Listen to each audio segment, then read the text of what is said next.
Hello students, आज का जो हमारा टॉपिक है वो है law of diminishing marginal utility. इसको हिंदी में हम ह्रासमान सीमांत उपयोगिता का नियम भी कहते हैं। इसके जो प्रतिपादक हैं वो है M.H. गॉसेन, और इस नियम को गॉसेन का प्रथम नियम भी कहा जाता है।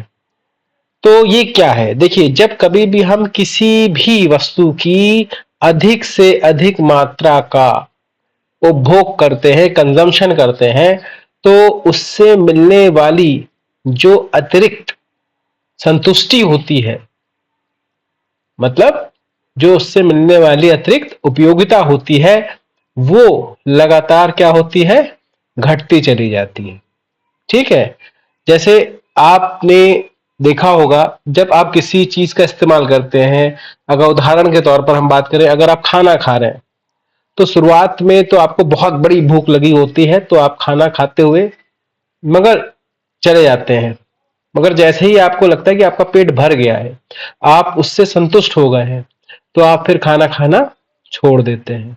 इसी तरीके से जब आप पढ़ते हैं तो पढ़ते पढ़ते एक समय आता है जब आपको पढ़ने का मन नहीं करता, फिर आप क्या करते हैं? दूसरा काम करने लगते हैं। तो ये ऐसा क्यों होता है? तो इसके पीछे यही नियम है। तो मार्शल ने क्या कहा है? मार्शल ने कहा है, मनुष्य के पास किसी वस्तु की मात्रा में वृद्धि होने से जो अतिरिक्त लाभ उसे प्राप्त होता है, अन्य बातें समान रहने पर वस्तु की मात्रा में होने वाले प्रत्येक वृद्धि के साथ साथ वह लाभ क्रमशः घटता जाता है।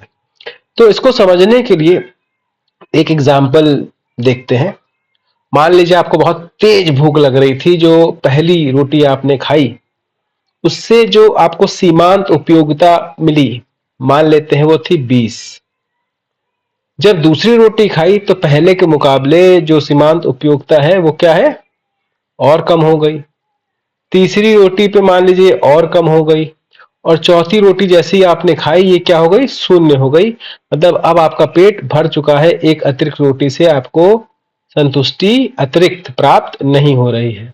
मगर इसके बावजूद भी आपको और रोटी खिला दी जाए तो यही क्या हो जाएगी? निगेटिव हो जाएगी, ऋणात्मक हो जाएगी। ठीक है।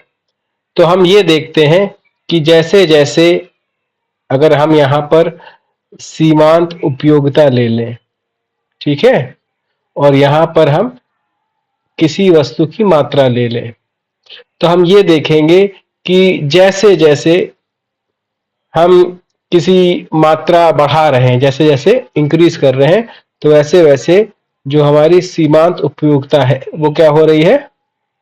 कम होती चली जा रही है। ठीक है। तो ये क्या है? आपकी सीमांत उपयोगिता है। ठीक है। तो ये क्या हो रही? लगातार घटती चली जा रही है। फिर एक समय पर जाके ये शून्य हो जाती है, फिर उसके बाद ये ऋणात्मक हो जाती है। यही आपका क्या है? सीमांत उपयोगिता का नियम है। ठीक है। घटती हुई सीमांत उपयोगिता। इसकी मान्यताएं क्या है? इसकी मान्यताएं आपको पता होनी चाहिए। देखिए, ये नियम जो है ये तभी काम करेगा जब वस्तु की समस्त इकाइयां का जो गुण है वो समान होना चाहिए। जैसे अभी मीठी चाय पी रहे हो तो जितने भी कप मीठी पी रहे हो सब मीठी उसी प्रकार की होनी चाहिए, है ना? जैसे पहला सेब खाया वो खट्टा था, मगर अगर दूसरा सेब खा रहे हैं वो मीठा है, तो जाहिर सी बात है ये नियम फिर काम नहीं करेगा। तो अगर जो भी चीज आप उपभोग कर रहे हैं उसकी जो भी इकाई आप ले रहे हैं, सारी इकाइयां क्या होनी चाहिए? एक समान होनी चाहिए, उनका एक ही जैसा गुण होना चाहिए। दूसरा क्या है? वस्तु की इकाइयों का उपभोग निरंतर होना चाहिए। अब हम सुबह खाना खाते हैं, दोपहर में खाते हैं, रात में खाते हैं, तो इसके बीच ये सीमांत उपयोगिता थोड़े ना काम करेगा। जब हम किसी चीज का उपभोग निरंतर कर रहे होंगे बिना किसी गैप के, तब ये नियम उस पर लागू होता है। अगर बीच में आप कोई ब्रेक लेंगे तो फिर ये नियम भी ब्रेक हो जाएगा। फिर वस्तु की इकाइयों का परिमाण समान होना चाहिए, तो जो शेप एंड साइज है वो भी क्या होना चाहिए? सेम होना चाहिए। फिर क्या है? जो वस्तु का मूल्य है उसमें भी कोई परिवर्तन नहीं होना चाहिए। अगर पहली वस्तु महंगी और दूसरी वस्तु सस्ती है तो फिर ये नियम काम नहीं करेगा, क्योंकि भाई दूसरी वस्तु आपको सस्ती मिलेगी तो उससे आपको ज्यादा संतुष्टि मिलने लगेगी। तो फिर ये नियम कहाँ काम करेगा। फिर क्या है, ये नियम जो है आपकी रुचि, आपकी आदत, आपके स्वभाव, आपके फैशन पर निर्भर करती है और आपकी आय पर निर्भर करती है। तो इन सब चीजों में भी परिवर्तन नहीं होना चाहिए। फिर क्या है, स्थानापन्न वस्तुओं के मूल्य में अपरिवर्तित रहना चाहिए। स्थानापन्न वस्तु क्या होती है, जैसे सब्स्टिट्यूट, जैसे कोका कोला, है ना। अब कोका कोला का स्थानापन्न है पेप्सी, ठीक। तो अगर पेप्सी सस्ती हो गई तो लोग कोका कोला छोड़कर पेप्सी पीना शुरू कर देंगे, है ना। तब भी ये नियम लागू फिर नहीं हो पाएगा। तो जो इसका सब्स्टिट्यूट है, इसका स्थानापन्न वस्तु है, उसका भी दाम क्या होना चाहिए, अपरिवर्तित रहना चाहिए। तो ये कुछ इसके क्या थे, नियम थे, या इसको एजम्पशन बोल सकते हैं। मगर इस नियम के कुछ अपवाद हैं। अपवाद मतलब जहां पर ये नियम लागू नहीं होता, जैसे मादक पदार्थ। अब देखिए, जो मादक पदार्थ का उपभोग करते हैं, शराबी लोग होते हैं, उन्हें जितनी शराब मिल जाए वो उतना पीते चले जाते हैं। तो वहां पर ये जो है उपभोग, ये जो नियम है वहां पर काम नहीं करता है। फिर यदि उपभोग की जाने वाली वस्तु की इकाइयां बहुत छोटी है, जैसे आपको अगर हम बूंद बूंद पानी पिलाएं तो आपकी प्यास क्या कभी बुझेगी, कभी नहीं बुझेगी। तो क्या नियम काम करेगा, नहीं करेगा, ठीक।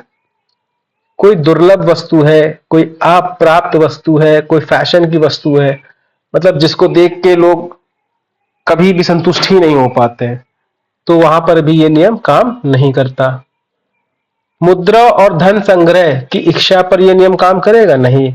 आज की डेट में जो जितना ज्यादा पैसा कमाना चाहता है, हर इंसान धन का संग्रह करना चाहता है। आपके पास पैसा ज्यादा से ज्यादा आ रहा है तो क्या आपका वो काम मन करेगा कि अब धन संग्रह ना करें।